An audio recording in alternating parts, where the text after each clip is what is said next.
Thinking he was untouchable, he fired his pregnant wife from the family business and made his mistress the new CEO. But when the new CEO walked into the office, he was stunned. It wasn't who he expected. To new beginnings and billion-dollar valuations, Wesley Harrington's voice boomed across the rooftop terrace of Harrington Analytics' Palo Alto headquarters as he raised his champagne flute. The setting California sun cast his tall silhouette in gold, highlighting his perfectly tailored Tom Ford suit and the gleaming Rolex on his wrist. At 42, Wesley possessed the magnetic presence that Silicon Valley revered, confident, visionary, and unapologetically ambitious. 200 employees, investors, and tech journalists erupted in applause. The celebration marked a crucial milestone. Harrington Analytics had just closed a $750 million funding round, valuing the financial technology company at $4.8 billion. Eliza Harrington watched her husband from across the terrace, a subtle smile playing on her lips. While Wesley commanded attention front and center, Eliza preferred working behind the scenes. At 35, she'd already outperformed executives with decades more experience.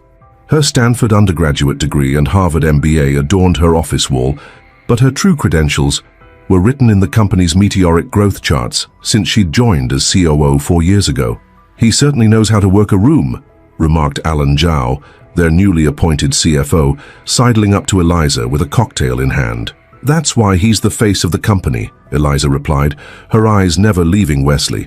"I build the engine, he sells the car." "The perfect partnership," Alan nodded. "Though between us, everyone knows who's really keeping this place running." Eliza accepted the compliment with a modest nod, smoothing down her navy Armani dress. Unlike many Silicon Valley executives who embraced casual hoodies and sneakers, Eliza maintained a polished professionalism, her auburn hair falling in soft waves around her shoulders, her makeup understated but flawless. Wesley made his way through the crowd, stopping to shake hands and laugh at jokes. His charisma was undeniable, a tool he wielded with precision. When he finally reached Eliza, he slipped an arm around her waist and kissed her cheek. "We did it, babe," he whispered, his breath warm against her ear. "We certainly did," she replied, emphasizing the first word. "The restructuring of the engineering department alone increased our output by 40% this quarter." Wesley's smile flickered momentarily. "Right, the engineering restructuring." He recovered quickly, raising his voice for those nearby. "My brilliant wife, everyone. The operational wizard who makes my visions possible." Several executives raised their glasses. Eliza had earned their respect through results, not rhetoric. Later that evening, as the celebration wound down, Eliza found Wesley alone by the edge of the terrace, looking out at the sprawling tech campus below. The property had once belonged to a semiconductor giant that had failed to evolve. Wesley had purchased it for pennies on the dollar during the last recession, one of his shrewdest moves. "Penny for your thoughts?" she asked, joining him. Wesley didn't look at her immediately. "Do you ever think about legacy, Eliza? What we're building here?" "Every day," she answered truthfully. "But not just the business legacy." Now he turned, his brow furrowed. "What other legacy is there?" Eliza took a deep breath. They'd rehearsed this conversation countless times, but her heart still raced. "I got a call from Dr. Patel today. The 3rd round of IVF took. I'm pregnant."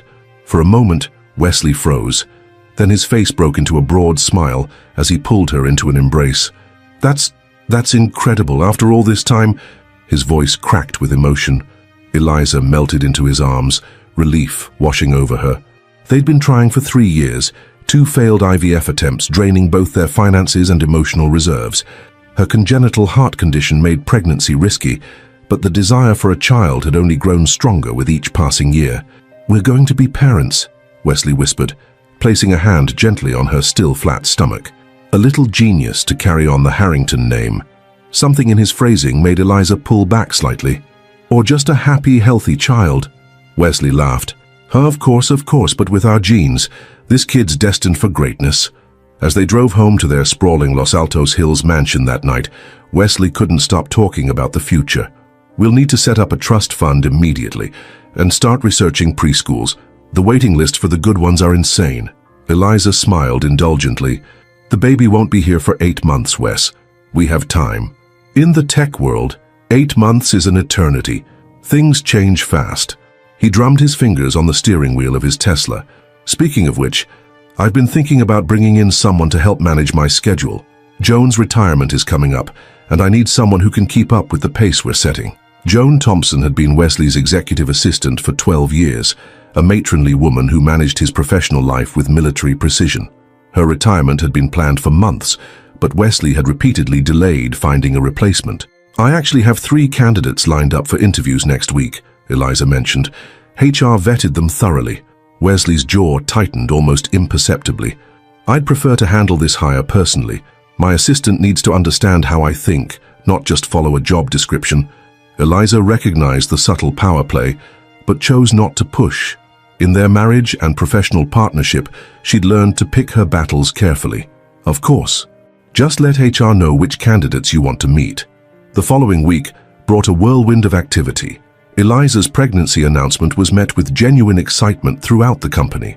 Her team surprised her with flowers and a tiny onesie printed with "Future COO" across the front. Meanwhile, Wesley conducted assistant interviews without involving HR, an unusual move that raised eyebrows among the executive team. When Eliza inquired about the process over dinner one evening, Wesley was uncharacteristically vague. "I found someone perfect for the role. She starts Monday." Eliza paused, fork halfway to her mouth. "Already? Without a background check or second interview?" "I trust my gut on this one," Wesley replied, refilling his wine glass. "She's young, but her understanding of the industry is impressive. UCLA graduate, experience at 2 startups, sharp as a tack." "What's her name?" "Larissa Montgomery." Wesley's phone buzzed and he immediately checked it, effectively ending the conversation. Eliza met Larissa the following Monday morning. At 29, Larissa Montgomery was striking, tall and slender with glossy black hair and dark, intelligent eyes. Her handshake was firm, her smile confident without being overbearing. "Mrs. Harrington, it's an honor to meet you," Larissa said. "Your leadership of operations here is legendary in Silicon Valley." "Thank you, Larissa. And please call me Eliza. We're fairly informal here despite appearances." "Eliza it is," Larissa replied, her smile widening. "Wesley, Mr. Harrington, has been telling me about your incredible journey building this company together."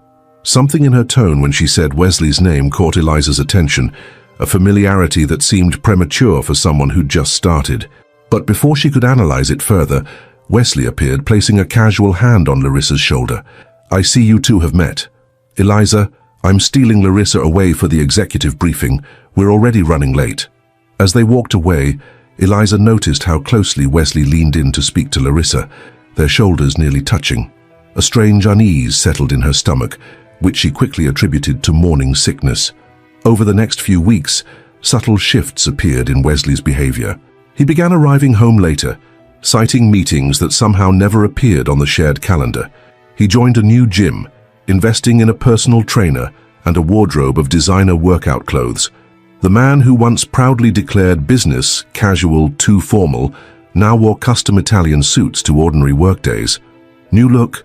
Eliza asked one morning, watching him fuss with his tie in the mirror. "Image matters in this industry," he replied without looking at her. "Especially now that we're playing in the big leagues." "The hoodie-wearing tech bros might disagree," she teased, trying to lighten the mood. Wesley didn't smile. "We're not building a social media app, Eliza.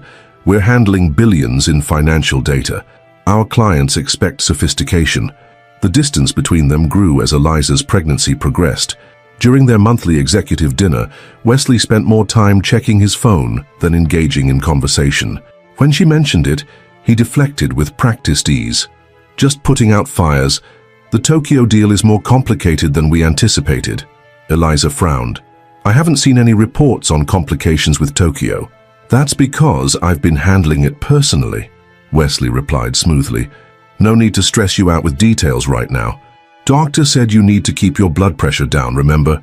The mention of her health condition felt manipulative, but Eliza couldn't quite put her finger on why. Wesley had always been protective of her well-being. Maybe this was his way of sheltering her during a vulnerable time. Marina Chen, their brilliant data science director and Eliza's closest friend at the company, had a different perspective when they met for lunch the following day. "He's using your pregnancy as an excuse to keep you out of the loop," Marina said bluntly, stirring her iced tea. "I've noticed him excluding you from key meetings, always with the same excuse: Eliza needs to reduce stress.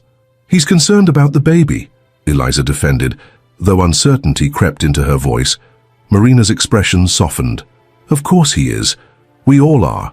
But you're still the COO of this company, and your mind works perfectly fine, even if you're growing a human. That afternoon, Eliza decided to surprise Wesley by bringing him coffee, something they used to do regularly when deadlines loomed. As she approached his office, she heard laughter from within. Peering through the glass wall, she saw Wesley and Larissa huddled over his desk, shoulders touching as they looked at something on his computer screen. The scene itself was innocent enough, two colleagues working closely, yet something in their body language sent a chill through Eliza. Wesley's hand rested casually on the back of Larissa's chair, his face animated in a way it hadn't been with Eliza in weeks. Before she could process the implications, Larissa looked up and noticed her. The young woman immediately straightened, putting a professional distance between herself and Wesley. "Eliza, what a nice surprise," Wesley said, his smile too bright, too forced.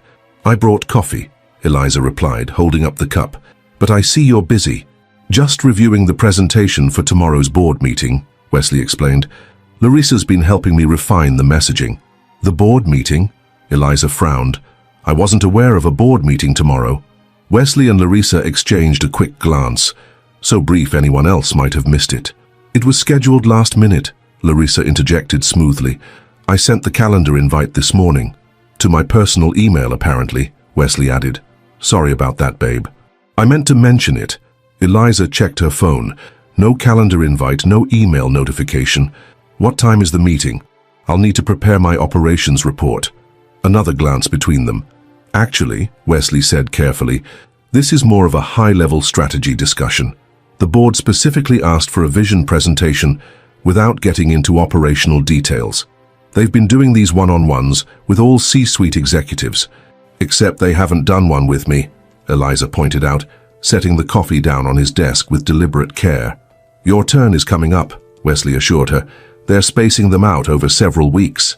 The explanation was plausible, yet Eliza couldn't shake the feeling that something was off.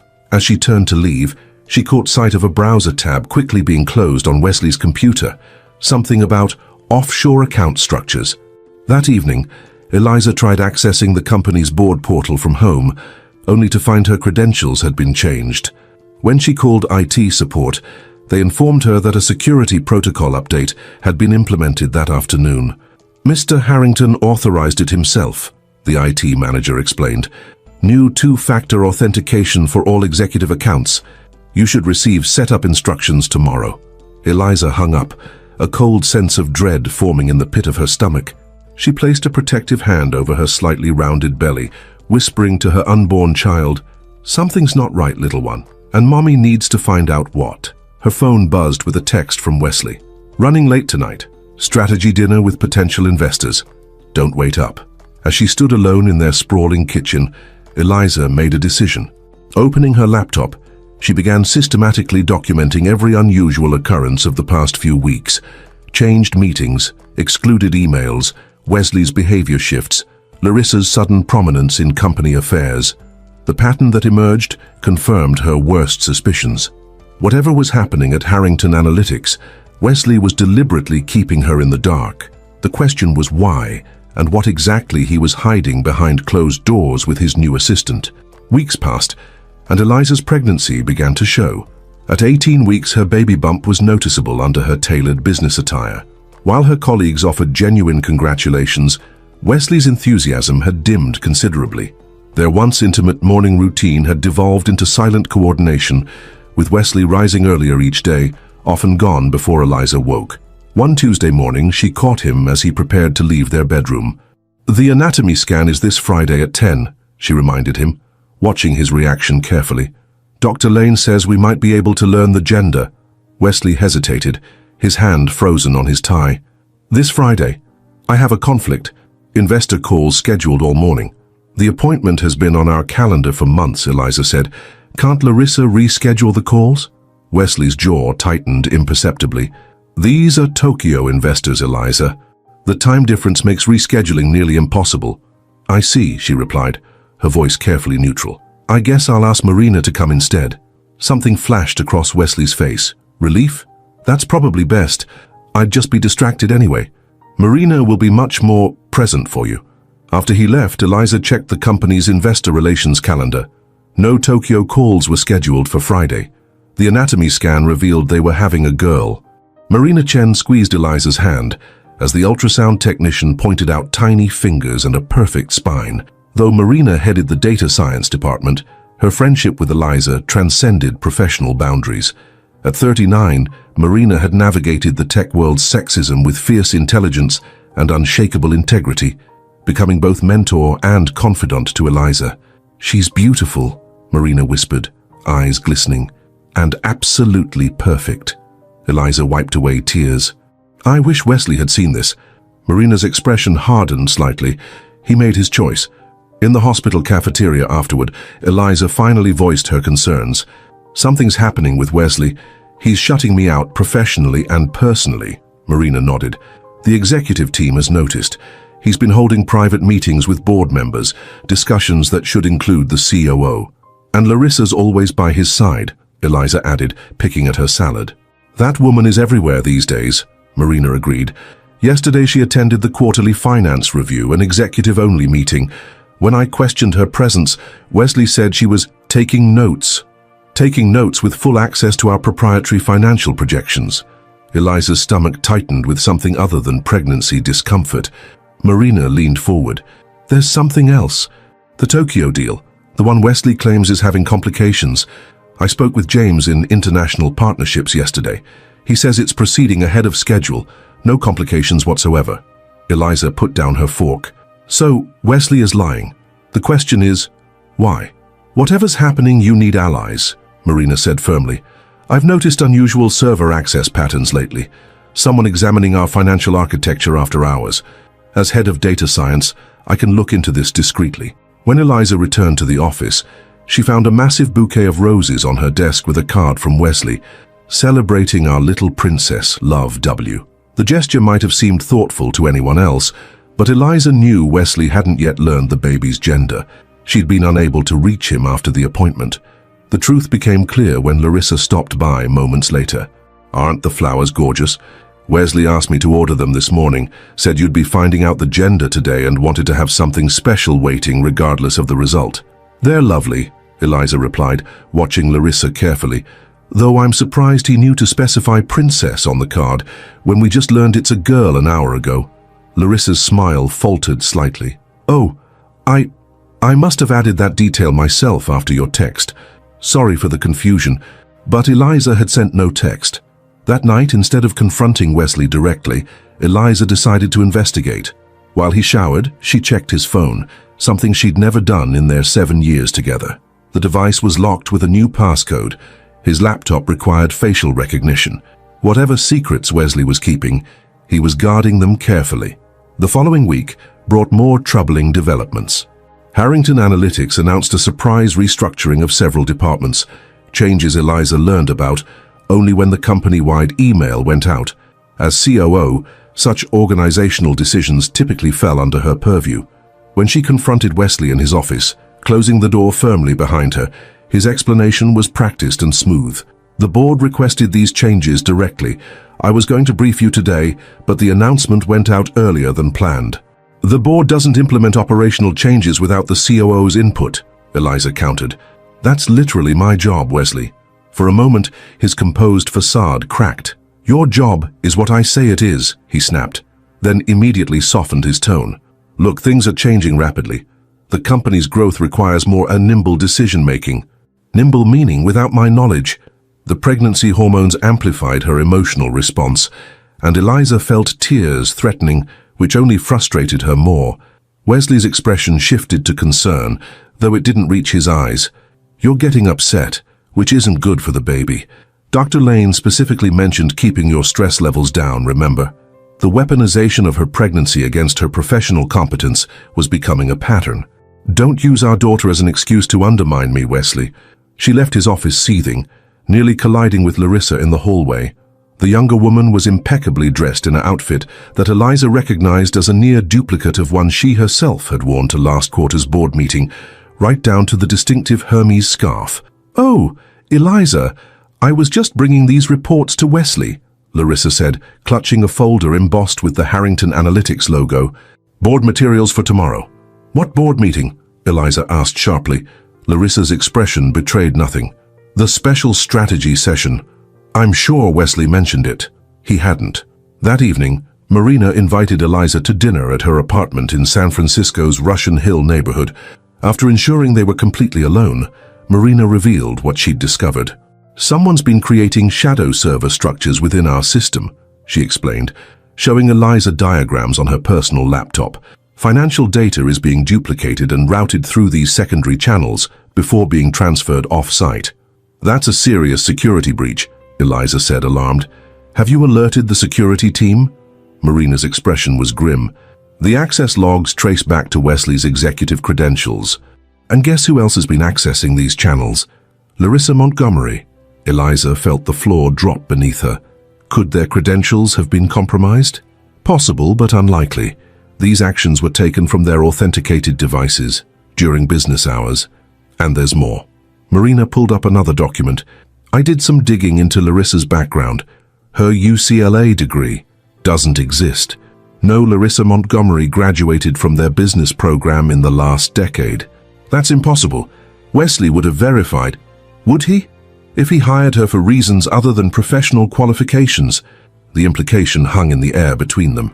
I need proof, Eliza said finally. Concrete evidence of whatever they're doing. Marina nodded. I've created a secure monitoring protocol that will document every unusual financial transfer. But Eliza, you need to be careful. Whatever's happening here isn't just unprofessional, it could be illegal. The next morning, Eliza arrived at the office early, determined to access the board materials Larissa had mentioned. To her shock, her keycard was denied at the executive floor. A security guard approached immediately. Mrs. Harrington, Mr. Harrington requested that all executives use the main entrance today due to the special board meeting. At the main reception desk, Eliza was directed to a small conference room, not the main boardroom where executive meetings were typically held. Inside, she found Vanessa Reed, the HR director, and Theodore Wilmington, the company's lead counsel, waiting with somber expressions. Where's the board meeting? Eliza asked, a sense of dread building. There is no full board meeting today, Theodore replied carefully. Just a special personnel committee session. Eliza, please sit down, Vanessa said gently. Before any explanation could be offered, the door opened again, and Wesley entered, his expression unreadable. He took a seat across from Eliza rather than beside her, a positioning that spoke volumes. What's happening here? Eliza demanded, one hand instinctively moving to protect her belly. Wesley cleared his throat. Eliza, the board and I have been evaluating the company's leadership structure in light of our rapid growth and your current condition. My condition? The words felt like ice. Your high-risk pregnancy, Vanessa interjected softly, combined with your pre-existing heart condition. Theodore picked up the thread with practiced legal precision. The company is at a critical growth juncture that requires undivided attention from its leadership. The board has concerns about the potential operational risks associated with your medically mandated reduced schedule and upcoming maternity leave. I haven't reduced my schedule, Eliza protested. And my maternity leave isn't for months. Wesley wouldn't meet her eyes. The medical reports, doctor. Lane sent indicate you should be on reduced duties immediately. Your heart condition combined with pregnancy complications poses significant risks. Eliza froze. Dr. Lane sent medical reports? To whom? To the company's benefits department, Vanessa explained. Standard procedure for medical accommodations. I never authorized release of my medical information, Eliza said, her voice dangerously quiet. And I've had no complications beyond standard monitoring for my pre-existing condition. Wesley finally looked at her, his expression a masterpiece of practiced concern. Eliza, be reasonable. Your health and the baby's health must come first. The board simply feels that this critical growth period requires leadership continuity that you can't provide right now. And what exactly are you proposing? Though she already knew the answer, Theodore slid a document across the table. A temporary leave of absence, effective immediately, with full continuation of benefits and compensation through your pregnancy and 6 months beyond. And who will assume my duties during this temporary absence? Wesley shifted uncomfortably. We've identified an interim COO who can step in seamlessly. Let me guess, Eliza said, her voice sharp enough to cut glass. Larissa Montgomery? Vanessa and Theodore exchanged surprised glances. Wesley's expression hardened. Larissa has demonstrated exceptional strategic thinking and operational insight over the past months. The board was impressed with her presentation yesterday. The presentation she prepared using my reports and data, Eliza said. Tell me, did the board also verify her UCLA degree that doesn't exist, or check her claimed work history at companies that have no record of her employment? Wesley's face paled slightly before he recovered. Those are baseless accusations. Larissa's credentials were thoroughly verified. By whom? You personally? Eliza stood, despite Vanessa's gentle attempt to keep her seated. This isn't about my health or the company's needs. This is a coup, Wesley, though I'm not yet sure if it's professional, personal, or both. You're getting emotional, which proves my point about your current fitness for leadership, Wesley replied coldly. Eliza laughed bitterly. That's rich, coming from a man who's sleeping with his assistant. The accusation landed like a bomb in the small room. Vanessa's eyes widened. Theodore cleared his throat uncomfortably. That's absolutely false, Wesley hissed. And defamatory. Is it? Then explain why Larissa has been accessing financial records after hours using your credentials. Explain the shadow server architecture you've been building to move data off-site. Explain why you've been lying about investor meetings and board communications. For a moment, genuine fear flashed across Wesley's face. Then his expression hardened into something Eliza had never seen before, cold, calculating, and completely devoid of the man she thought she'd married. Sign the agreement, Eliza, he said quietly. Take the generous package and focus on your health, or don't sign and we'll terminate your employment for cause, including your company health insurance. Your choice. The implied threat to her pregnancy and unborn child's health care was unmistakable. With trembling hands, Eliza took the document. I'll have my attorney review this, she said, rising from her seat. You have 48 hours to decide, Wesley replied. Security will escort you to collect your personal belongings. As she left the room, dignity intact despite the humiliation burning through her, Eliza caught sight of Larissa waiting in Wesley's office across the hall. The younger woman quickly looked away, but not before Eliza saw something unexpected in her expression. Not triumph, but something almost like calculation. Outside the building, Eliza called Marina immediately. They're pushing me out, she said without preamble, her voice steadier than she felt. And whatever Wesley and Larissa are planning, it's bigger than an affair or corporate politics. I need to know what they're doing with those financial records. I've already found something, Marina replied, her voice tense. Eliza, this is bad, really bad. We need to meet somewhere private immediately. As the Uber pulled away from Harrington Analytics headquarters, Eliza looked back at the gleaming building she'd helped build. The betrayal cut deep, but beneath the pain something else was forming, a cold, clear determination. Wesley had underestimated her. He wouldn't make that mistake again. Marina's apartment became Eliza's sanctuary in the days following her forced leave. The spacious living room with its panoramic view of San Francisco Bay transformed into a makeshift war room, laptops and documents spread across the Danish modern coffee table. I've never seen anything like this, Marina said, enlarging a complex diagram on her screen. Wesley's created an elaborate financial maze. Company funds are being channeled through shell entities before landing in offshore accounts. Rain pattered against the windows as Eliza studied the flowcharts. 20 weeks pregnant and running on adrenaline, she'd barely slept since the boardroom ambush. How much has he diverted? At least $38 million over the last 4 months. Small enough increments to avoid automatic flags, large enough to build a significant nest egg. Eliza pinched the bridge of her nose. Our investors' money. Money meant for expansion and development. Technically, some of it is your money too, Marina pointed out, as a founding partner. A sharp pain lanced through Eliza's abdomen, causing her to wince and place a protective hand over her belly. These episodes had become more frequent, stress manifesting physically despite her efforts to remain calm. Marina noticed immediately. That's the 3rd time today. You need to see your doctor. After we finish, no, now. Marina's tone left no room for argument. I'll drive you myself. Dr. E. Lane's concerned expression said everything before she even spoke. After examining Eliza, she ordered immediate bed rest.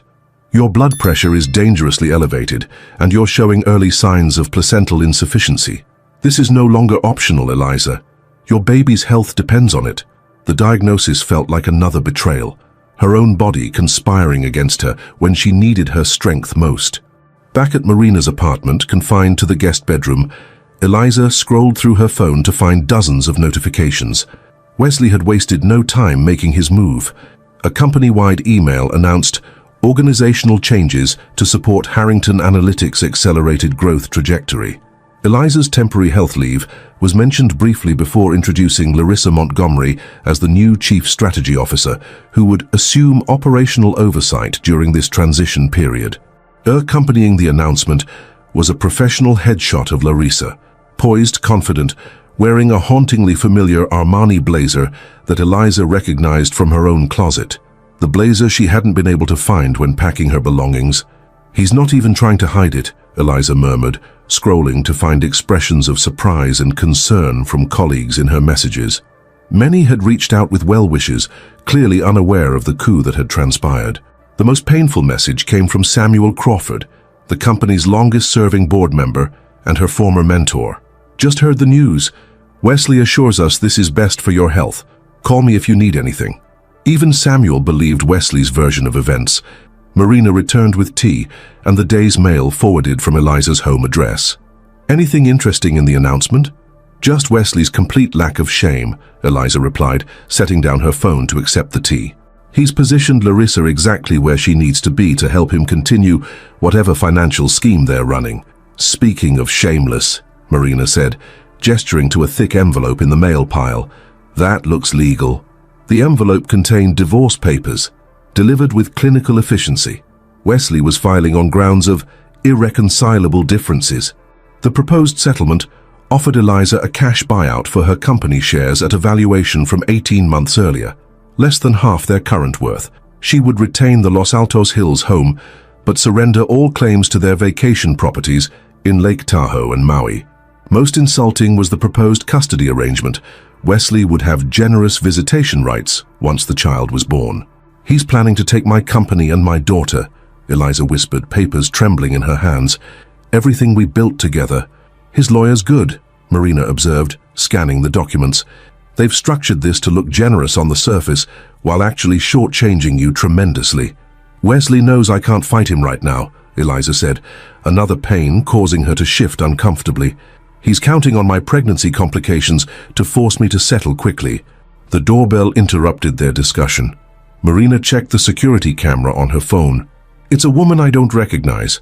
Says her name is Samantha Thorne from Silicon Valley Business Journal." Samantha Thorne. The name rang familiar. She wrote that expose on gender discrimination at Elevar Technologies last year. "What does she want with us?" Marina let the journalist in.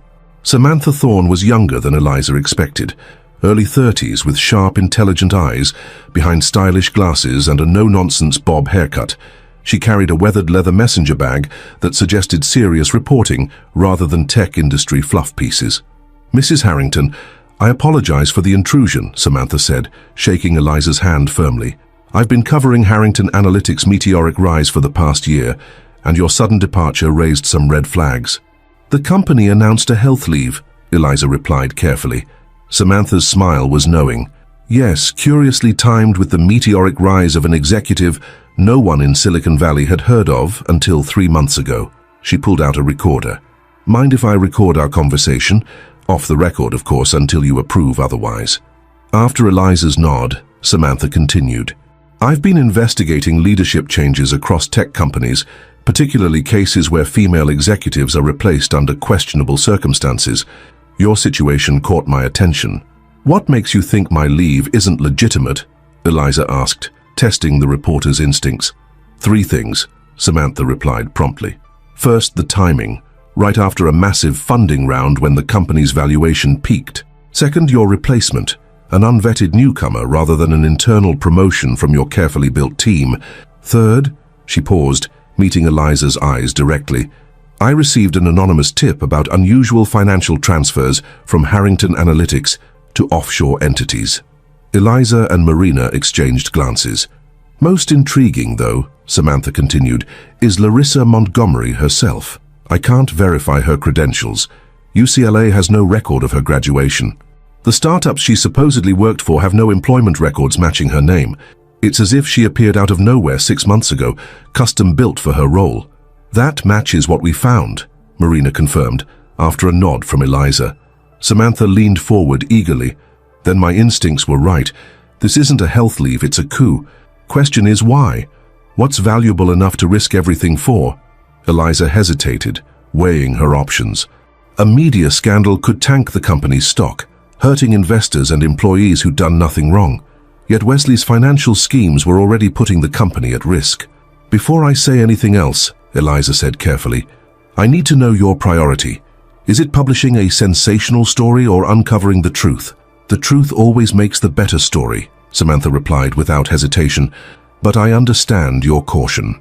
You still care about the company even after how they've treated you. The company isn't the problem, Eliza clarified. Wesley and whatever he's planning with Larissa, that's the problem. For the next hour, they shared what they knew, with Marina explaining the financial irregularities they'd discovered. Samantha took meticulous notes, occasionally asking sharp, insightful questions that demonstrated her grasp of corporate finance. This is bigger than an affair or garden variety embezzlement, Samantha concluded. The pattern suggests Wesley's preparing for something dramatic, possibly selling the company or taking it private. Whatever he's planning, it involves Larissa gaining operational control first, Marina added. Samantha packed up her recorder. I need to verify these financial patterns independently, and I want to dig deeper into Larissa Montgomery's background. Real identities leave traces, no matter how carefully they're erased. After Samantha left, Eliza closed her eyes, suddenly exhausted. The baby kicked strongly, as if protesting her mother's stress. You should rest, Marina insisted, helping Eliza back to bed. I'll keep working on tracking those financial transfers. Eliza tried to sleep, but found herself staring at the ceiling, mind racing with unanswered questions. Who was Larissa Montgomery, really? What was Wesley planning? And how could she protect herself, her baby, and the company she'd helped build? Her phone buzzed with a text from an unknown number. Interesting development. Call when you can. S. Samantha had found something. Despite the late hour, Eliza called immediately. I ran facial recognition on Larissa Montgomery's press photo, Samantha said, without preamble. Got a partial match with someone named Kimberly Reed, who works for the Financial Crimes Division of the FBI. Eliza sat up straight. The FBI? Are you saying Larissa is an undercover agent? It's a tentative match, not conclusive, Samantha cautioned. But if accurate, it raises fascinating questions. Is she investigating Wesley or working with him? Either way, this isn't a simple case of corporate infidelity. Sleep became impossible after that bombshell. By morning, Eliza had developed a migraine, her blood pressure climbing dangerously again despite the medication Dr. Lane had prescribed. Marina returned from an early coffee run to find Eliza vomiting in the bathroom, her face alarmingly pale. That's it, Marina declared, helping Eliza back to bed. I'm calling Dr. Lane again. The doctor arrived within the hour, her expression grim as she examined Eliza. This isn't working. You need to be hospitalized for monitoring.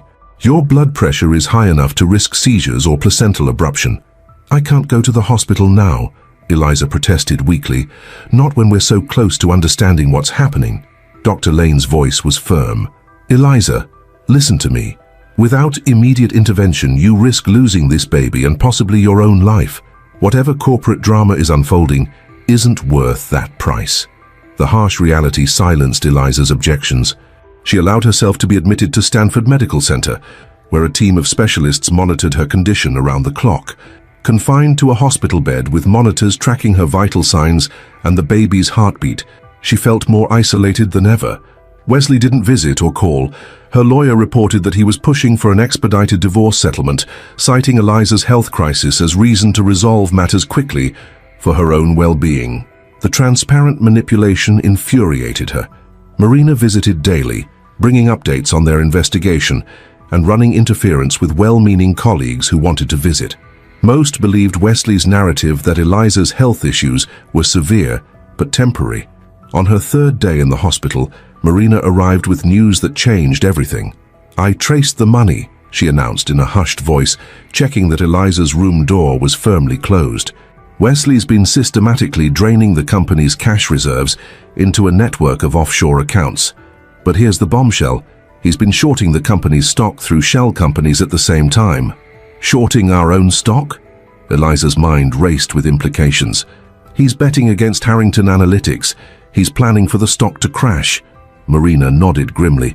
"The pattern suggests he's preparing for a catastrophic value drop, and he's positioned Larissa to have her fingerprints on all operational decisions when it happens." "A scapegoat," Eliza whispered, the pieces falling into place. "He'll blame her for whatever disaster he's engineering, cash out his secret funds, and emerge wealthy while the company burns." "But what about this FBI connection Samantha found? How does that fit?" Before Eliza could respond, her phone buzzed with another text from Samantha. "Confirmed. Kimberly Reed, honked Larissa Montgomery. FBI special agent specializing in financial crimes. Been undercover in tech sector for 18 months. Previous operation took down Westfield hedge fund manager for similar scheme." Eliza's heart raced as everything crystallized. "She's not working with Wesley. She's investigating him, and he has no idea." "Which means the FBI already suspects financial crimes at Harrington Analytics," Marina realized. "They must have been watching Wesley for months before placing Larissa." "And I was removed because I might have discovered what he was doing," Eliza added, a strange calm settling over her as the full picture emerged. "He needs me gone and discredited before whatever he's planning happens." Marina squeezed her hand. "What do we do with this information? Go to the FBI directly?" "No," Eliza replied, a new resolve hardening within her. "If we interfere with their investigation, we could jeopardize their case against Wesley. But we can make sure I'm not his victim or his scapegoat." For the first time since her forced leave, Eliza felt something beyond anger or betrayal. She felt powerful. Wesley had calculated everything perfectly, except for one critical factor. He'd assumed her pregnancy would sideline her completely, making her too vulnerable and distracted to fight back. "Marina, call my lawyer," Eliza said, disconnecting her non-essential monitors and sitting up straight. "Then get Samantha back here. I'm done being the victim in Wesley's story." Dr. Lane returned to find Eliza transformed, color back in her cheeks, determination in her eyes, and a notable improvement in her vital signs. "Whatever happened in the last hour, keep doing it," the doctor remarked, reviewing the monitor readings. "Your numbers are better than they've been in days." "I found my purpose again," Eliza explained simply. "And I'm not letting anything. Not pregnancy complications, not my soon-to-be ex-husband's schemes, nothing. Stop me from protecting what matters." As Marina made calls from the corner, Eliza cradled her belly, making a silent promise to her daughter. Wesley had tried to use this pregnancy against her, to paint her as weak and incapable. He'd weaponized her motherhood to justify pushing her aside. He would regret that mistake most of all. Stanford Medical Center's private suite became an unlikely command center. With Dr. Lane's reluctant permission, Eliza had been granted limited work privileges, provided her vitals remained stable. The hospital bed was now surrounded by secure laptops, legal documents, and a small team of trusted allies. David Geller, Eliza's newly retained attorney, reviewed the evidence Marina had gathered. At 58, David was a Silicon Valley legend who had represented numerous executives in high-stakes corporate disputes. His silver hair and calm demeanor masked a reputation for ruthless effectiveness. "The financial patterns are damning," David confirmed, studying the documents. "Wesley's created a sophisticated scheme to profit regardless of what happens to Harrington Analytics. Can we take this to the SEC?" Eliza asked. "Not yet," David cautioned. "If the FBI is already investigating, we need to coordinate carefully. Premature action could compromise their case." Samantha Thorne, perched on the windowsill with her ever-present notebook, added, "My FBI contact won't confirm Kimberly Reed's assignment, but did say there's an ongoing financial crimes investigation involving several tech companies. Reading between the lines, Harrington Analytics is definitely on their radar." Eliza's hand rested on her rounded belly, feeling her daughter's reassuring movements. At 23 weeks, the baby was increasingly active, especially during these strategy sessions. "So, we wait for the FBI to make their move?" "No," David replied firmly. "We prepare for the moment Wesley shows his hand, The company's quarterly earnings call is next week. If he's planning something dramatic, that would be the perfect timing. Marina, who had maintained her position at Harrington Analytics while feeding information to Eliza, confirmed this analysis. Wesley's called an all-hands meeting immediately following the earnings call. Unusual timing, especially since he scheduled a major press event for the following morning. "He's setting the stage," Samantha murmured. "Whatever he's planning, it's happening now." Coordinating their response proved challenging with Eliza under medical surveillance. Dr. Lane installed a remote monitoring system that continuously tracked Eliza's vitals, alerting the medical team to any concerning changes. The doctor made her conditions clear. Any significant stress spikes would result in immediate intervention. "I understand you're fighting for your company," Dr. Lane said during her morning rounds, "but I'm fighting for 2 lives, yours and your daughter's. Don't make me choose between your corporate battle and your health." The warning was sobering. That afternoon, while reviewing financial documents, Eliza experienced sharp abdominal pain that sent her monitors into alarm. The medical team rushed in, administered medication, and ordered complete rest for 24 hours. Alone in the darkened room that evening, Eliza faced her fears. What if pursuing justice against Wesley endangered her baby? Could she live with herself if her determination to expose his crimes resulted in harm to their daughter? The questions haunted her through a restless night. Marina arrived early the next morning, her expression unusually somber. The board just received Wesley's restructuring proposal. He's planning to announce a major strategic pivot that involves selling the company's core technology to Meridian Investments. Eliza sat up straighter. "Meridian? They're a direct competitor. Selling our technology would gut the company's value." Exactly, the stock would plummet. Precisely what Wesley's betting on with his short positions. Who at Meridian is he working with? Richard Vance, their CEO. Marina hesitated. There's more. Vance and Wesley were fraternity brothers at Stanford. This deal has been in motion for months, disguised as partnership discussions. David arrived during this revelation, quickly grasping its significance. This completes the picture. Wesley creates a crisis, profits from the stock collapse, then likely joins Meridian afterward with a golden parachute while Harrington Analytics implodes. "And thousands of employees lose their jobs," Eliza added, her voice hardening. "Not to mention the investors who trusted us with their money." They spent the day developing a counter-strategy. David coordinated with Eliza's allies on the board, particularly Samuel Crawford, who had grown suspicious of Wesley's recent decisions. Samantha worked her FBI contacts, seeking information without revealing their hand. Marina continued gathering evidence of the Meridian negotiations. The challenge intensified when Wesley moved up the timeline. The earnings call was rescheduled for the following afternoon, with the all-hands meeting immediately after. "He's accelerating his plan," David noted. "Something spooked him." Marina nodded grimly. "I overheard Larissa questioning him about financial discrepancies in the quarterly report. She's closing in on the evidence she needs." Eliza made a decision. "I need to be at that meeting." Dr. Lane was adamantly opposed. "Absolutely not. Your condition requires continuous monitoring." "Can't you set me up with portable monitors?" Eliza pressed. "It would only be for a few hours." After considerable negotiation, Dr. Lane reluctantly agreed to a compromise. Eliza could attend the meeting with a portable monitoring system and a nurse, provided she used a wheelchair and returned immediately if her vitals showed any concerning changes. The morning of the earnings call brought unexpected developments. David arrived with news that transformed their strategy. "I've been contacted by FBI Special Agent Vivian Montgomery," he announced. "She's head of the Financial Crimes Division, and Kimberly Reed's, or should I say Larissa Montgomery's, superior. They're aware of our parallel investigation and want to coordinate efforts." The FBI had been building a case against Wesley for months, focused on financial fraud and market manipulation. Agent Montgomery requested a meeting with Eliza before the Harrington Analytics all-hands gathering. "They want to include you in their operation," David explained.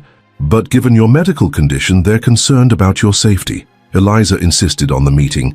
2 hours later, Agent Montgomery arrived at Stanford Medical Center, a formidable woman in her 50s with silver-streaked hair and penetrating eyes. "Mrs. Harrington, I appreciate your cooperation," she began, showing her credentials. "We've been investigating your husband for 9 months.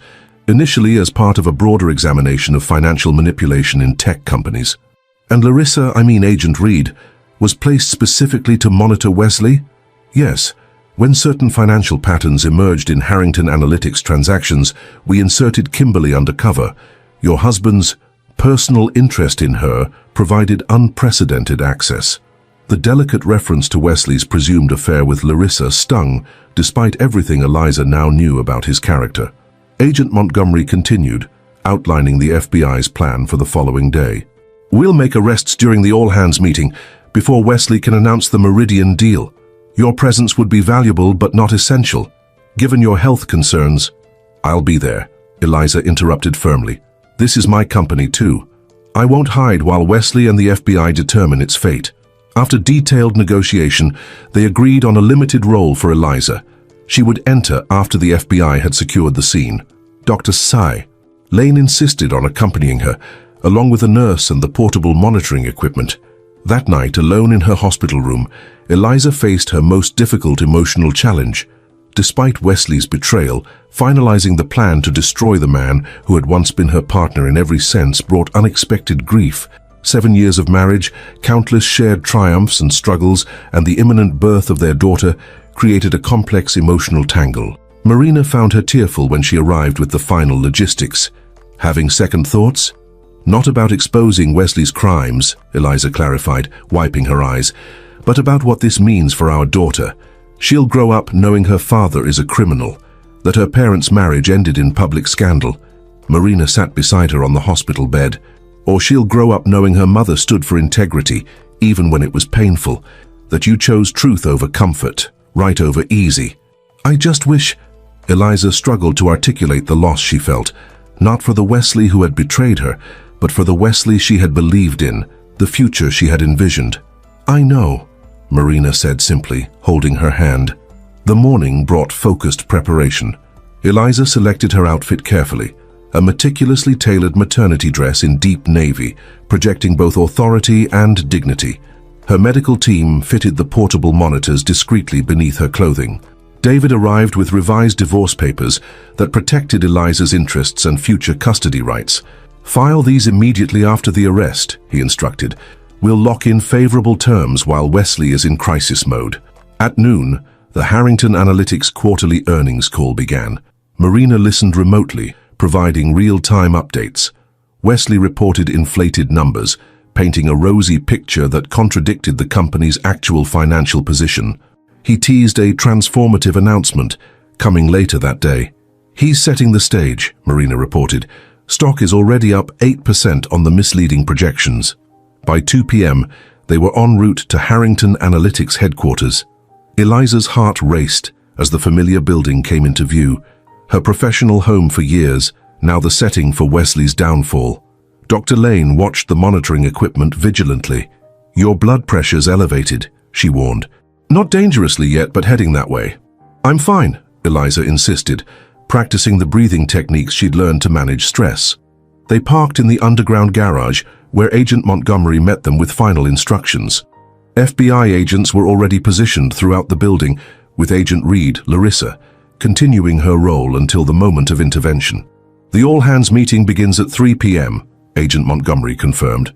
We'll secure Wesley and his co-conspirators first, then signal for your entrance. A secure service elevator would bring Eliza to the executive floor, bypassing the main entry, where she might be recognized prematurely. As they waited for the operation to begin, Eliza felt her daughter kick vigorously. She knows something big is happening, Eliza murmured, placing a hand on her belly. Children are intuitive that way, Dr. Lane agreed, checking the monitors again. Keep breathing steadily. Marina's voice came through their earpieces. All employees are gathering in the main auditorium. Wesley and the board members have just entered. Larissa is with them. Agent Montgomery spoke quietly into her communication device. All teams in position. Prepare to execute in 5 minutes. The moment stretched eternally. Eliza closed her eyes, centering herself for what was coming. All the pain, betrayal, and struggle of recent months had led to this confrontation. You don't have to do this, Dr. Lane reminded her. You could let the FBI handle everything. Eliza opened her eyes, her resolve unwavering. Wesley used my pregnancy as a weapon against me. He calculated that my maternal concern would make me vulnerable, that I'd retreat to protect our child. He was counting on my silence. She placed both hands protectively over her belly, feeling her daughter's steady movements. I need to show her, and him, that being a mother doesn't make me weak. It makes me stronger, more determined to fight for what's right. The elevator doors opened. Agent Montgomery nodded. It's time. As they moved toward the auditorium, Eliza heard Wesley's voice echoing through the speakers, confident and charismatic as ever. Today marks a new chapter for Harrington Analytics, a strategic transformation that will redefine our future. She took a deep breath and straightened her shoulders, ready to reclaim the narrative he had stolen from her. Wesley had underestimated her resilience, her intelligence, and most of all, her courage. That miscalculation would be his undoing. The auditorium doors loomed ahead. Beyond them waited Wesley, the FBI, and the culmination of months of painful revelation and careful planning. Eliza nodded to Agent Montgomery, signaling her readiness. "Let's finish this," she said quietly, stepping forward to face the man who had betrayed everything they had built together. The auditorium hummed with anticipation. Over 300 Harrington Analytics employees packed the sleek space, its floor-to-ceiling windows offering panoramic views of the Palo Alto campus. Wesley stood confidently at the podium, impeccable in his custom Tom Ford suit, projecting the charismatic authority that had defined his leadership style. "Our strategic realignment will position Harrington Analytics at the forefront of financial technology for the next decade," he proclaimed, gesturing toward screens displaying optimistic growth projections. "I'm excited to announce that we've entered final negotiations with Meridian Investments for a transformative partnership." In the front row, board members nodded approvingly, all except Samuel Crawford, whose expression remained skeptical. Beside Wesley stood Larissa Montgomery, elegant in a crimson blazer, her tablet poised to advance the presentation slides. At the back of the room, Agent Vivian Montgomery gave a subtle hand signal. FBI agents positioned throughout the audience straightened imperceptibly. "This partnership will allow us to leverage Meridian's global infrastructure while monetizing our proprietary analytics technology," Wesley continued. In practical terms, the auditorium doors swung open. 2 FBI agents in suits entered, followed by more agents who quickly positioned themselves at strategic points throughout the room. Wesley faltered mid-sentence, his expression flickering between confusion and alarm. "Excuse me, this is a private company meeting. Security?" Agent Montgomery strode purposefully down the center aisle. "Wesley Harrington, I'm Special Agent Vivian Montgomery with the Federal Bureau of Investigation. We have a warrant for your arrest on charges of securities fraud, wire fraud, and money laundering." Gasps and murmurs rippled through the audience. Wesley's face drained of color before he recovered, forcing a dismissive laugh. "There's been some mistake," he insisted, gripping the podium. "This is ridiculous. I'm in the middle of a company announcement." "There's no mistake, Mr. Harrington," Agent Montgomery replied, reaching the stage. She produced official documents. These warrants also authorize the seizure of Harrington Analytics' financial records and electronic data. Wesley's eyes darted to Larissa, seeking support. Her transformation was immediate and stunning. Her posture shifted from deferential assistant to authoritative federal agent. She pulled a badge from her blazer pocket. "Special Agent Kimberly Reed, FBI Financial Crimes Division," she announced, loud enough for everyone to hear. "Mr. Harrington, please step away from the podium." The collective gasp was audible. Wesley's expression collapsed into shocked betrayal. "You this whole time?" "This whole time," Agent Reed confirmed coolly. Wesley recovered quickly, turning to the stunned board members. "This is outrageous. Some kind of setup. Richard, call our attorneys immediately." Before Richard Vance could respond, Agent Montgomery continued. "Richard Vance, we also have a warrant for your arrest as co-conspirator in this scheme. Agents are currently executing search warrants at Meridian Investments headquarters." The auditorium erupted in confused chatter. Security personnel stood frozen, unsure whether to intervene. Board members exchanged alarmed glances. At this precise moment of maximum chaos, the side door opened. Eliza Harrington entered in her wheelchair, flanked by Dr. Lane and Marina Chen. The medical monitoring equipment was discreetly hidden beneath her tailored navy dress, but her pregnancy was unmistakable. The room fell instantly silent. Wesley's face contorted with disbelief. "Eliza, what are you—" "Hello, Wesley," she replied, her voice carrying clearly across the hushed auditorium. Sorry to interrupt your big announcement. Marina pushed Eliza's wheelchair forward, allowing her a clear path to the stage. The FBI agents parted respectfully. Employees whispered among themselves, shocked by their former COO's reappearance and her evident role in the unfolding drama. Ladies and gentlemen, Eliza addressed the room, her voice steady. I apologize for the theatrical entrance. I know many of you believe I've been on medical leave due to pregnancy complications. That's partially true. She gestured to Dr. Lane and the monitoring equipment. What you weren't told is that I was forced out of this company by my husband after I began questioning financial irregularities. Wesley's face flushed with anger. That's not what happened. Eliza's health. My health became a convenient excuse. She cut him off. The real reason for my removal was that I was getting too close to discovering what Wesley and his partners were planning, the systematic looting of Harrington Analytics for personal gain. Agent Reed took over, her voice crisp and professional. For the past 6 months, I've been working undercover to investigate suspicious financial transactions originating from executive accounts at Harrington Analytics. Mr. Harrington has diverted approximately $42 million of company and investor funds to offshore accounts while simultaneously establishing short positions against the company's stock. Samuel Crawford stood up from his board seat. What short positions? Agent Montgomery nodded to an agent who distributed documents to the board members. Mr. Harrington, through shell companies, placed significant bets that Harrington Analytics stock would collapse, precisely what would happen following the announcement he was about to make. Wesley's composure cracked. This is all circumstantial. You have no proof linking me directly to any transactions. Actually, we do, Marina interjected, stepping forward with her laptop. As head of data science, I've been tracking unusual server access patterns for months. The shadow financial architecture you created wasn't as untraceable as you thought. Eliza watched Wesley's face as he realized the extent of his exposure. For a moment, she glimpsed something genuine beneath his polished facade. Raw panic. The proposed Meridian deal was the final piece, Agent Reed explained to the stunned audience. It would have gutted Harrington Analytics' core technology, caused the stock to plummet, and triggered massive layoffs, while Wesley profited from both the diverted funds and his short positions. Richard Vance attempted to stand, only to be blocked by FBI agents. I want my attorney present before any further discussion. A wise request, Agent Montgomery replied. You'll have plenty of time to speak with your attorney at the federal building. Wesley made one last desperate attempt to regain control. This is a simple business disagreement being criminalized by overzealous federal agents. The Meridian partnership would have created long-term value. Stop lying, Wesley, Eliza interrupted, her voice cutting through his protestations. The board has seen the evidence. Your own financial team was deceived. You were willing to destroy the livelihoods of hundreds of employees to enrich yourself. She pushed herself out of the wheelchair, rising to stand despite Dr. Lane's concerned expression. The monitoring devices beeped in warning as her heart rate increased, but Eliza remained steady.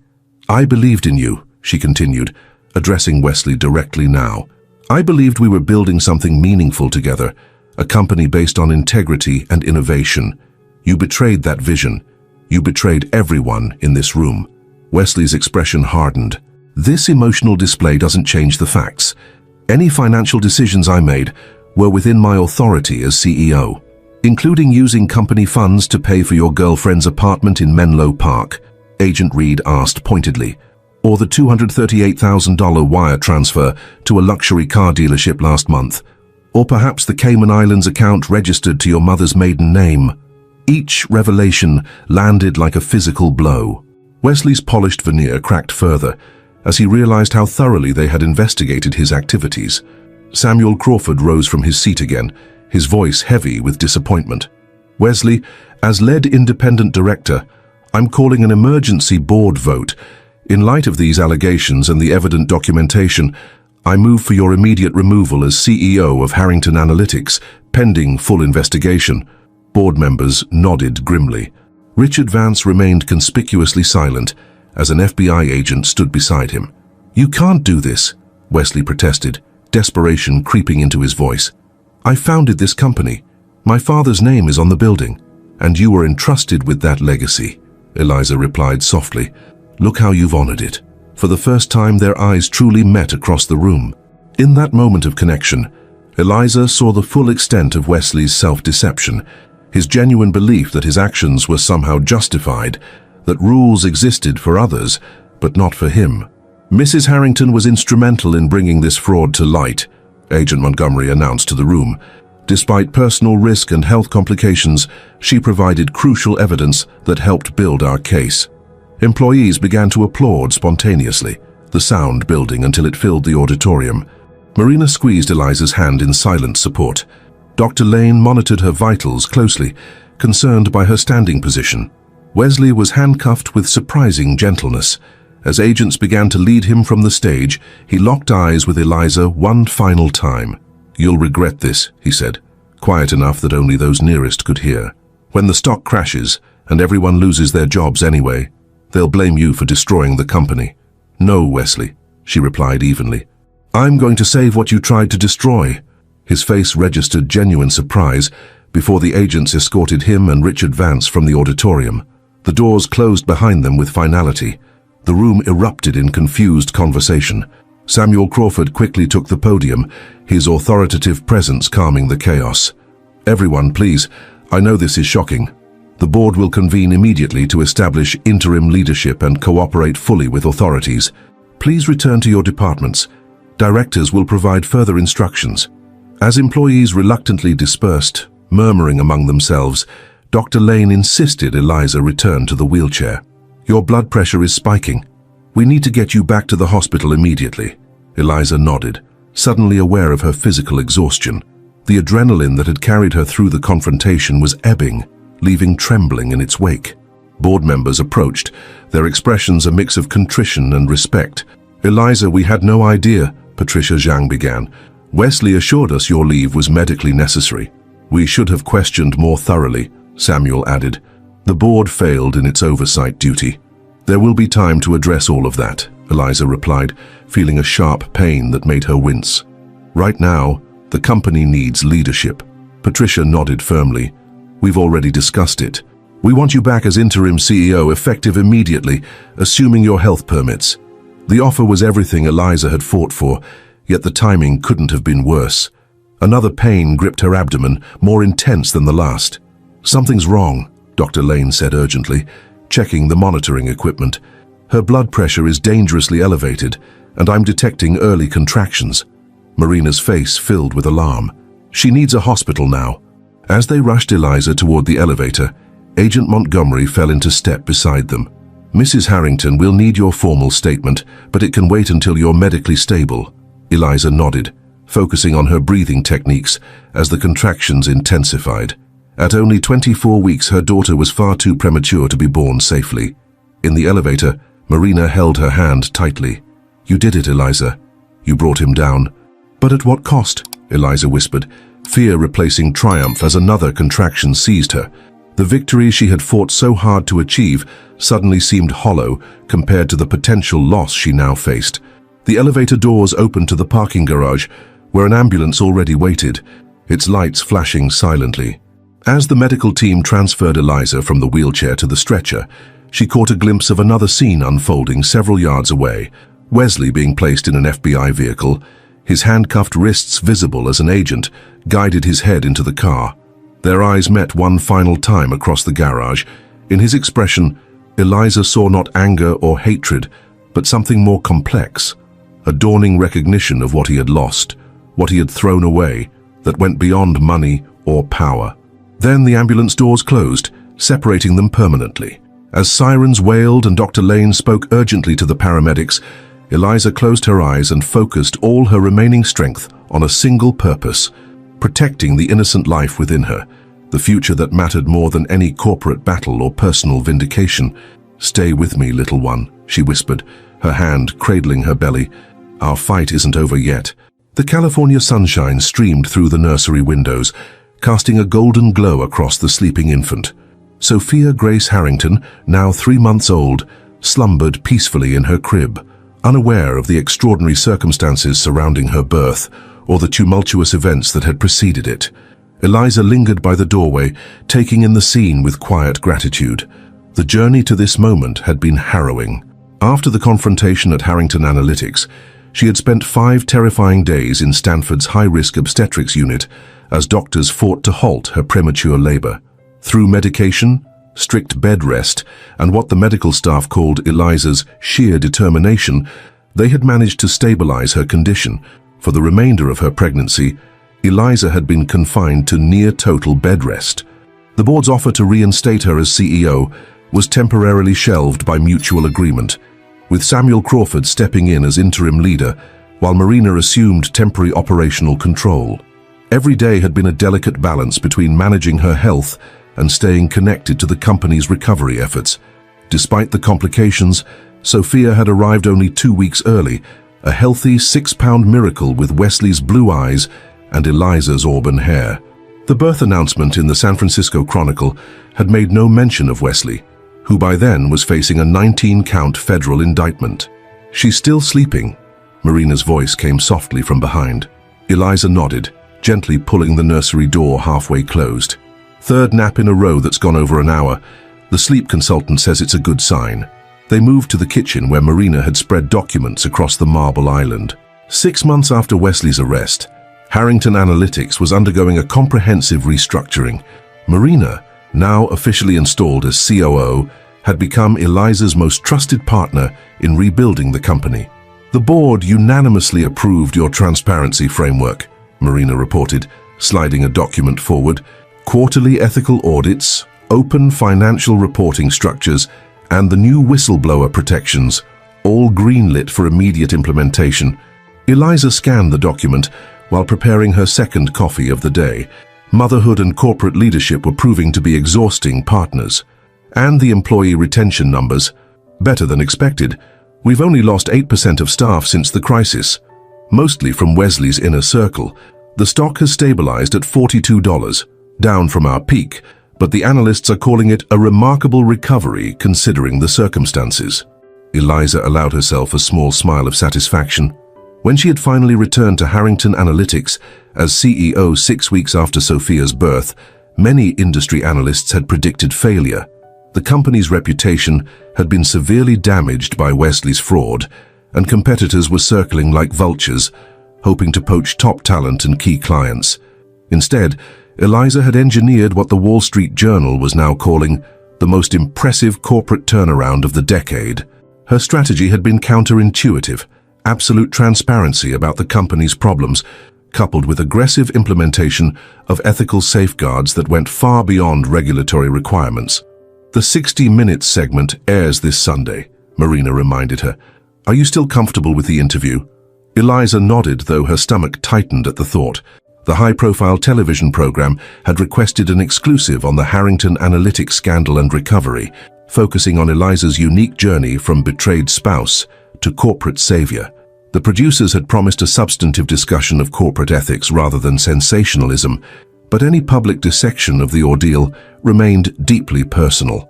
"It's the right move strategically," Eliza said. "Better to control the narrative than let others define it for us." Marina studied her friend carefully. "And emotionally? How are you holding up with all of this?" The question hung in the air between them. In the months since Wesley's arrest, Eliza had maintained remarkable composure in public, focusing singularly on 2 priorities: her daughter's health and the company's survival. She had given no interviews about Wesley's betrayal, made no statements about their divorce proceedings, and deflected personal questions with practiced skill. Behind closed doors, however, the emotional toll was evident to those closest to her. "I'm managing," Eliza replied, the standard answer she'd perfected. Then, more honestly, "Some days are harder than others." Marina knew better than to push further. Instead, she changed the subject to the latest development. "The prosecutors called this morning. They've offered Wesley a plea deal. 15 years instead of the potential 30 if he goes to trial. They're confident he'll take it." Eliza absorbed this news quietly. Wesley had been held without bail since his arrest, deemed a flight risk due to his offshore accounts, and attempts to secure a passport under an alias just days before the FBI operation. His defense strategy had shifted multiple times, from complete denial to blaming unnamed co-conspirators to claiming temporary mental incapacity due to extreme business pressure. "Has he responded to the offer?" Eliza asked. "Not yet. His attorneys have 72 hours to accept or reject. Marina hesitated. There's something else. If he accepts the plea, he's agreed to a complete financial restitution agreement. That includes surrendering all claims to company shares and assets. This was significant news. The divorce proceedings had been complicated by Wesley's simultaneous criminal case, with his attorneys fighting to preserve his financial stake in Harrington Analytics despite the fraud charges. A plea agreement with full restitution would finally sever his last ties to the company he had nearly destroyed. That would be clean, Eliza acknowledged, the weight of the word carrying multiple meanings. The baby monitor lit up with Sophia's soft babbling, signaling the end of her nap. Eliza welcomed the interruption, her face softening as she rose to retrieve her daughter. In the nursery, she found Sophia awake and alert, tiny fingers reaching toward the mobile of stars and planets hanging above her crib. Eliza lifted her gently, inhaling the sweet baby scent that never failed to center her, regardless of whatever corporate crisis might be unfolding. "Hello, beautiful girl," she murmured, cradling Sophia against her shoulder. "Did you have good dreams?" Marina appeared in the doorway, smiling at the scene. "I never get tired of seeing you with her. It's like you were made for this. For a while I wasn't sure we'd make it here," Eliza admitted, remembering those terrifying days in the hospital. "The doctors said the stress could have—" She stopped, unwilling to give voice to the fear that had haunted her throughout the difficult pregnancy. Marina understood without elaboration. "But you both did make it. You're both thriving." Later that afternoon, after Marina left with promises to finalize the board presentation for Monday, Eliza settled in the sunroom with Sophia dozing against her chest. Her laptop displayed financial projections for the coming quarter, encouraging numbers that reflected growing client confidence. A notification appeared in her email, a message from her attorney flagged as high priority. Wesley had accepted the plea deal. The agreement included a comprehensive statement of guilt, full financial restitution, and a 15-year sentence with possibility of parole after serving 10 years. Attached to the legal notification was an unexpected document, a personal letter from Wesley, forwarded by his attorney with permission to share with Eliza. Her finger hovered over the attachment. Part of her wanted to delete it unread, to maintain the emotional distance she had so carefully constructed. But another part, the part that still searched for meaning in the wreckage of their relationship, needed to know what he would say when stripped of all power and pretense. The letter opened with a simple salutation. "Eliza, by the time you read this, you'll know that I've accepted the government's plea agreement. My attorneys advised against it, insisting we could negotiate better terms, but I've finally realized that prolonging this process serves no one, least of all Sophia. Yes, I know our daughter's name. My mother told me when she visited last month. Sophia was her grandmother's name, something you likely didn't know when you chose it. Perhaps that's fitting. One final connection that neither of us planned. I won't insult your intelligence by asking for forgiveness. What I did was unforgivable on every level. I betrayed our marriage, our partnership, our company, and ultimately myself. The man you married disappeared long before the FBI arrived, consumed by ambition and ego that I can barely recognize now. The prosecutors want me to explain why I did it. The truth is both simple and pathetic. Because I could. Because each step seemed justifiable in the moment. Because I began to believe that rules existed for ordinary people, not for me. Because success became an addiction that required increasingly larger hits. When you became pregnant, something shifted in me. Something I'm only beginning to understand with the help of the prison psychologist. I felt simultaneously trapped and replaced. The company had always been our child, and suddenly there was a real child coming who would claim part of you that had previously belonged to our shared vision. Instead of embracing that change, I responded by seeking control elsewhere. None of this excuses what I did. I'm simply trying, perhaps for the first time, to be honest about my motivations. I've watched from a distance as you've rebuilt what I nearly destroyed. The industry publications make their way to me here, and your accomplishments are extraordinary. You've made Harrington Analytics stronger and more ethical than it ever was under my leadership. I'm not surprised. You were always the moral compass I pretended not to need. I'll be in prison until Sophia is a teenager. I've instructed my mother not to tell her who I am or where I am until you decide the time is right, if ever. That decision belongs to you alone. The only request I make, which you're entirely free to reject, is that someday when she's old enough to understand, you'll tell her I acknowledged my guilt and regretted the pain I caused, not to rehabilitate my image, but so she knows that people can recognize their failures and accept responsibility, even when it comes too late to undo the damage. I once believed legacy was about buildings with your name on them, or companies that outlived you. Now I understand that true legacy is about the lives you touch and the integrity with which you live. By that measure, I've failed completely, while you continue to succeed. Take care of yourself and our daughter. Wesley Eliza read the letter twice, searching for the manipulative undertones she had come to expect from Wesley's communications. Instead, she found something rarer, what appeared to be genuine self-reflection, without obvious attempt to excuse or minimize his actions. She closed the laptop and held Sophia closer, considering the complex emotions the letter evoked. There was no triumphant satisfaction in Wesley's downfall, no vindictive pleasure in his imprisonment. Instead, she felt a complicated grief for what might have been, for the partnership that had once held such promise, for the family now permanently fractured by his choices. The doorbell interrupted her thoughts. The security system announced Samantha Thorne at the main entrance. The journalist had become an unexpected ally in the aftermath of the scandal. Her comprehensive reporting on Wesley's fraud had been scrupulously fair, focusing on the systemic failures that had enabled his crimes rather than sensationalizing the personal betrayal. When major publications had approached with offers for Eliza's exclusive story, some with seven-figure advances, Samantha had helped her navigate the media landscape without exploiting her trauma. I brought interview prep materials for Sunday, Samantha said, as Eliza welcomed her inside. She paused, noting Eliza's expression. Bad timing? You look like you've just received news. Wesley accepted the plea deal, Eliza replied, leading her to the living room where Sophia now slept in her bassinet. 15 years with restitution. Samantha nodded. That's actually the upper end of what white-collar criminals typically receive. The prosecutors must have had an airtight case. They did, Eliza confirmed, thanks in part to your initial investigation. They settled into the conversation about the upcoming television interview, with Samantha outlining likely questions and potential pitfalls. Halfway through, she paused. You know, we've prepared for every possible question about the company, the fraud, and the recovery, but we haven't really discussed how you'll answer the inevitable personal questions. Eliza tensed slightly. I've been clear with the producers about my boundaries.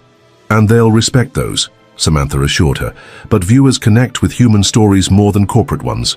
Some personal element will help ensure the focus stays on the positive changes you've implemented rather than dwelling on the scandal itself. Eliza considered this.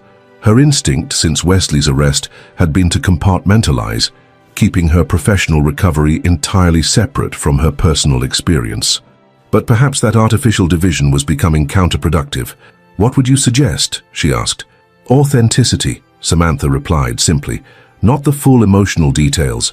Those belong to you alone, but acknowledging the human impact alongside the professional one. People know you're not just a CEO who uncovered fraud. You're a woman whose husband betrayed her while she was pregnant with their child. Ignoring that elephant makes you seem less relatable, not more dignified. The advice resonated. Eliza had been so determined not to be defined by Wesley's betrayal that she had perhaps overcorrected, presenting a facade of imperviousness that felt increasingly exhausting to maintain. The following Sunday evening, millions of Americans watched as Eliza appeared on their television screens, seated in her office at Harrington Analytics headquarters. The interviewer, a veteran journalist known for tough questioning, opened with the expected overview of the fraud and its aftermath before turning to the personal dimension. Mrs. Harrington, you were 5 months pregnant when you discovered your husband's financial crimes and his apparent relationship with an undercover FBI agent. How did you find the strength to fight back under such circumstances? In the carefully prepared living room where she watched with Marina and Samantha, Eliza saw herself pause before answering. There's a clarity that comes with betrayal, her on-screen self replied. When someone you trusted completely violates that trust, you're faced with a fundamental choice. Remain a victim or reclaim your power. I chose the latter, not just for myself but for our daughter, and for the thousands of employees who depended on this company for their livelihoods. Do you hate him for what he did? The interviewer pressed. The camera caught Eliza's thoughtful expression. Hate requires emotional investment I can no longer afford to make, Wesley will face the consequences of his actions through the justice system. My focus is on building something better from what remains, both professionally and personally. And your daughter? How will you explain this to her someday? With honesty appropriate to her age, Eliza answered. Children deserve truth even when it's difficult. I'll teach her that integrity matters more than success, that ethical choices define us more than achievements, and that a single catastrophic failure doesn't have to determine the rest of your story. The segment continued with detailed exploration of the corporate reforms Eliza had implemented, new transparency protocols, ethical auditing systems, and financial safeguards that were becoming models for the industry. By the conclusion, Harrington Analytics emerged not as a cautionary tale of corporate fraud, but as a template for ethical resurrection. When the program ended, Marina raised her glass in a toast. To the most impressive comeback in Silicon Valley history. Samantha added her own. And to authentic leadership, something actually rare in this industry. Eliza accepted their praise with a small smile, but her thoughts had already moved forward to the challenges ahead. The company's recovery remained fragile, with significant hurdles still to overcome. The technological landscape was shifting rapidly, requiring innovation alongside the ethical reforms, and her own work-life balance as a single mother and CEO demanded constant recalibration. After her friends departed, Eliza found herself drawn to Sophia's nursery once more. The sleeping infant represented both her greatest vulnerability and her greatest strength, a permanent reminder of what Wesley's betrayal had cost, but also of what remained worth fighting for. On the nursery bookshelf sat a leather-bound journal Eliza had begun keeping since Sophia's birth. In it, she recorded not just developmental milestones, but reflections on motherhood, leadership, and the journey of rebuilding after betrayal. Someday, when Sophia was old enough to ask about her father, this journal would help Eliza explain the complicated truth. She picked up the journal and added a new entry, reflecting on the milestone of Wesley's plea agreement and the closing of that chapter. The television interview had unexpectedly helped clarify her own feelings. The acknowledgement that moving forward didn't require forgetting or forgiving, just refusing to be defined by another's actions. Her phone chimed with an email notification. The quarterly client satisfaction metrics had just been processed, showing the highest retention rate since before Wesley's arrest, another small victory in the long process of reconstruction. As she closed the nursery door, Eliza felt something she hadn't experienced in many months. Not just determination or resilience, but genuine optimism. The path forward remained challenging, but for the first time since Wesley's betrayal, she could envision a future defined by possibility, rather than recovery, by creation rather than repair. In her home office, she opened her laptop to find an email from Samuel Crawford, with the subject line, "Board unanimously approves 5-year growth strategy." The board's confidence represented the final piece of institutional trust she had worked to rebuild. With their backing, she could now implement the long-term vision she'd been developing, one that would position Harrington Analytics as an industry leader in both technology and corporate ethics. Attached to Samuel's email was a formal letter from the board, acknowledging Eliza's extraordinary leadership during unprecedented circumstances and expressing their complete confidence in her vision for the company's future. The final paragraph noted that they had voted to rename the company's ethics center in her honor, the Eliza Harrington Center for Corporate Integrity. The renaming represented more than a symbolic gesture. It signified the company's commitment to institutionalizing the values Eliza had fought to uphold, ensuring they would survive beyond any individual leadership tenure. As midnight approached, Eliza stood at her bedroom window overlooking the lights of Palo Alto in the distance. Somewhere among those lights was the Harrington Analytics campus, its building still bearing the family name that Wesley had tarnished. Someday she might change that name, not to erase history, but to reflect the company's evolution beyond its troubled past. For now, though, she would focus on substance rather than symbols. The real transformation wasn't in names or buildings, but in systems, values, and people. Wesley had believed legacy came from control and domination. Eliza understood it emerged from empowerment and integrity. The baby monitor lit up as Sophia stirred briefly before settling back to sleep. Eliza smiled at the timing, her daughter, however unconsciously, reminding her of what truly mattered at the end of each day. 6 months after Wesley's arrest, life had found a new rhythm. Not the life Eliza had planned, certainly not the family she had envisioned, but something authentic and hard-won. She had survived betrayal not by becoming harder or more cynical, but by recommitting to the values Wesley had abandoned: honesty, integrity, and genuine connection. As she finally prepared for sleep, Eliza placed Wesley's letter in a box with other documents related to their shared past. Not displayed, but not destroyed either. Someday, when Sophia was ready, these artifacts would help her understand the complicated truth of her origins. For now, though, Eliza focused on the future they would build together, mother and daughter, forging a path defined not by Wesley's betrayal, but by their own resilience and possibility. If this story touched your heart and you want to keep following inspiring and moving stories, be sure to check out our upcoming videos. Subscribe to our channel and turn on notifications to stay updated on new content that can brighten your journey and provide valuable insights. Join us and keep exploring stories that truly matter. I'm sure the next video that pops up on your screen will touch you as well, so click on it now and we'll see you there.